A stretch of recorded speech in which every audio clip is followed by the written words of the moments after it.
In the rush to wrap up and go home, there's too much unfinished business, including leaving 2.15 million long-term unemployed in a lurch. But one item should not be on the agenda: an attempt to undermine the diplomatic breakthrough with Iran, the most encouraging development with that country in 34 years. We would give the hardliners in Iran, who really hate the preliminary agreement, an excuse to walk away.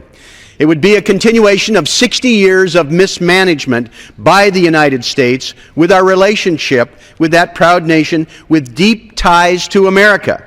The worst thing we did was team with the British to overthrow their democratically elected government in 1953 and replace Mossadegh with the Shah, who for 25 years was a repressive dictator.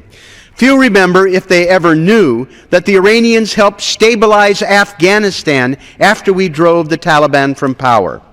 They don't know that the people in Tehran had candlelight vigils in sympathy to the United States after 9/11, where some of the supposed allies of the United States, they were jubilant in the streets. And for that, they were rewarded with the label of being part of the axis of evil. We must make diplomacy the key. We're not going to be able to bomb away the knowledge of how to develop nuclear weapons. Experts I've talked to say they could have made a nuclear bomb years ago if they had really been bent on that creation. Torpedoing the agreement will be counterproductive. It risks collapse of sanctions, which depend on the Chinese, the Indians, and the Japanese not buying Iranian oil. If we appear unreasonable, we lose international support and we can lose ground.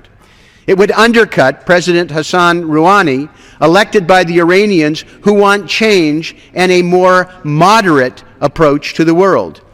Iranians, people who've been there testify, actually like Americans. They don't much like their repressive government.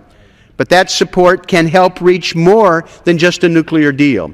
Iran is key to solving the nightmare that is Syria, prying them back from supporting the insurgents and support for a long-term solution. Iran is key to holding Iraq together and not having it spin off into civil war, and to defeat or at least contain the Taliban resurgence in Afghanistan.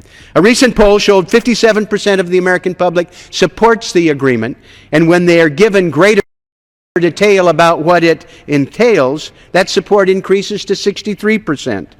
Don't undercut the best chance to reorder the Middle East in a third of a century. I think we ought to give diplomacy a chance to succeed for a change.